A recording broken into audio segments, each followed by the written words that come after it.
Look, hopefully you can be out there on Saturday, but last border war, you've been part pretty unique thing where you know a lot of the seniors haven't lost a border war game, and that hasn't happened here in a long time. What does that mean to you and a lot of the other guys that have been a part of that, where you haven't lost one, and I'm sure imagine you don't want to lose one here in your last game. Well, of course, and it's been cool.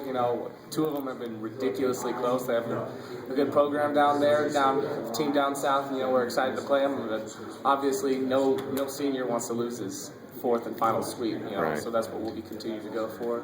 They have a good program down there, and so it's going to be a good thing. If you can, Luke, how would you describe the border war? I mean, you're from Colorado. You probably knew a little bit about it maybe growing up, but now being a part of it, how would you describe it? How would you best describe what the border war is about? Border war is about, it's just they're our closest team, Since the dawn of time, pretty much, of football between Wyoming and CSU. It's hard for me to describe.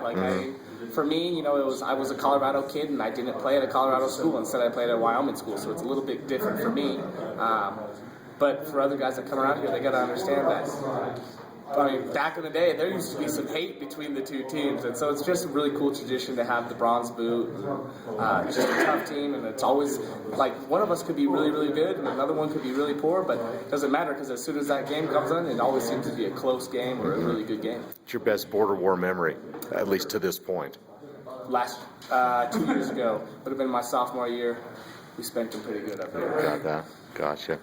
Do you know a lot of their guys being from Colorado? Do you know a lot of their players, or did you I know a few of them. Are you close to them, former teammates with any of them, or played against any of them? The only guy that I played against was Chris Wilkie, and he's a great running back there at CSU, and he's a load, and right. We played against him in high school. Sure. I know. Look, it's probably been tough that you haven't been able to play, but have you also kind of seen yourself as kind of a pseudo assistant coach during practice, helping guys out, trying to find the right combination? Have you kind of has that kind of been a new role for you, or has that been a role for you this week? I'm continuing to try. No matter what, I always want to help the team in whatever way I can, and if that's what I'm going to be doing, then that's how I'm going to fight through it. Right. It may not be the perfect role that I'd like to play, but I'm able to at least help someone with something rather than just sitting around. Do you like that? I know you're an engineering manager. I don't know if coaching's in your future. Is coaching in your future? Is that something you want to do? Or I don't know. It's a lot of work. These guys, I don't think people understand what the coaching staff goes through. These guys do an amazing job, and they put in hours and hours and hours. And